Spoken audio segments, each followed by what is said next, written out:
Shalom, selamat malam Bapak, Ibu, Saudara-saudara yang dikasihi Tuhan kita Yesus Kristus. Mari kita siapkan waktu dan hati kita untuk masuk dalam renungan malam. Namun sebelumnya, mari kita berdoa memohon tuntunan Roh Kudus agar kita dimampukan untuk memahami firman Tuhan. Mari kita berdoa. Tuhan kami Yesus, kami bersyukur atas penyertaan-Mu sepanjang hari buat kami. Saat ini kami akan membaca dan merenungkan firman-Mu. Kuasai kami dengan Roh Kudus agar kami mampu menerima, mengerti dan melakukan firman-Mu. Dalam nama Tuhan Yesus kami berdoa. Amin.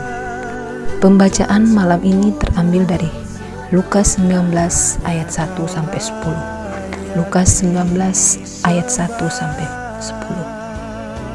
Firman Tuhan. Sakeus. Yesus masuk ke kota Yeriko dan berjalan terus melintasi kota itu.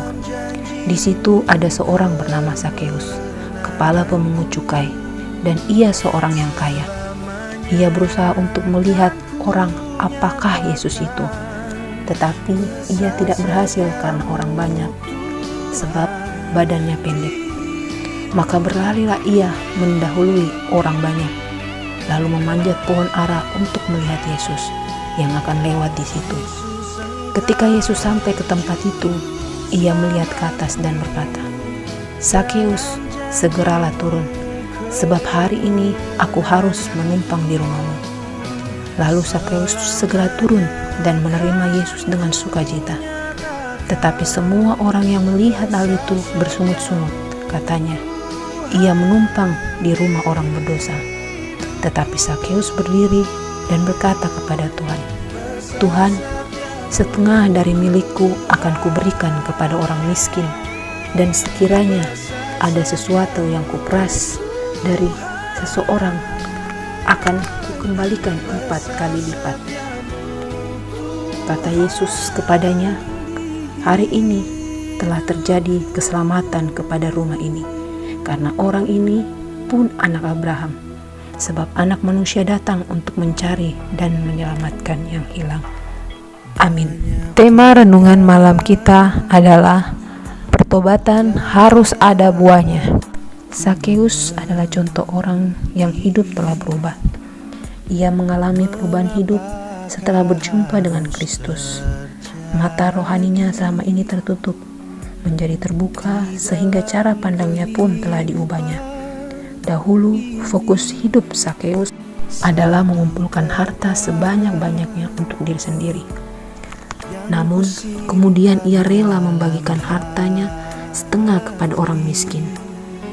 Semua ini terjadi karena ia mengalami kasih dari Tuhan. Kekuatan untuk mengasihi dan menolong orang lain itu bukan berasal dari diri Sakeus sendiri, tetapi karena ada Roh Tuhan yang bekerja di dalamnya.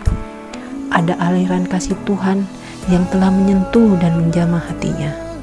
Tanpa pertobatan yang sejati, dalam Galatia 2 ayat 20 tertulis, "Namun aku hidup, tetapi bukan lagi aku sendiri yang hidup, melainkan Kristus yang hidup dalam aku." Kalau Kristus hidup dalam kita, fokus kita bukan lagi diri kita sendiri. Hal ini pun terjadi dalam diri Sakeus yang telah mengubah fokus hidupnya. Bahkan Sakeus rela mengembalikan harta yang didapat dari memeras orang dengan membayar 4 kali lipat. Berarti dia benar-benar mau membayar harga dengan meninggalkan kehidupan lamanya. Pertobatan yang sejati pasti disertai dengan bukti nyata dalam kehidupan sehari-hari, yaitu perubahan hidup yang benar-benar bisa dilihat dan dirasakan oleh orang lain. Dalam Matius 3 ayat 8 berkata, "Jadi hasilkanlah buah yang sesuai dengan pertobatan. Jikalau suatu pohon kamu katakan baik, maka baik pula buahnya. Jikalau suatu pohon kamu katakan tidak baik, maka tidak baik pula buahnya. Sebab dari buahnya pohon itu dikenal." Matius 12 ayat 33. Kiranya Roh Tuhan menuntun kita mengalami pertobatan setiap hari, sehingga membuahkan hasil yang nyata dan berdampak bagi orang lain. Haleluya, amin. Mari kita berdoa. Tuhan Yesus, terima kasih buat waktu yang telah Engkau sediakan buat kami untuk merenungkan firman kebenaran-Mu. Urapi kami dengan Roh Kudus agar firman-Mu tidak berlalu begitu saja, tetapi menjadi penuntun dalam menjalani kehidupan ini. Tuntun kami agar kami bukan hanya menjadi pendengar firman, tapi kami mampu melakukan firman itu dalam kehidupan kami, sehingga menghasilkan buah yang baik dan berdampak bagi sekitar kami. Kami juga berdoa buat Ibu Pendeta dalam tugas dan pelayanan. Tuhan mampukan Ibu Pendeta dan memberkati agar dapat melayani dan menuntun kami jemaat Tiatira. Berkati kami seluruh jemaat Tiatira dimanapun kami berada.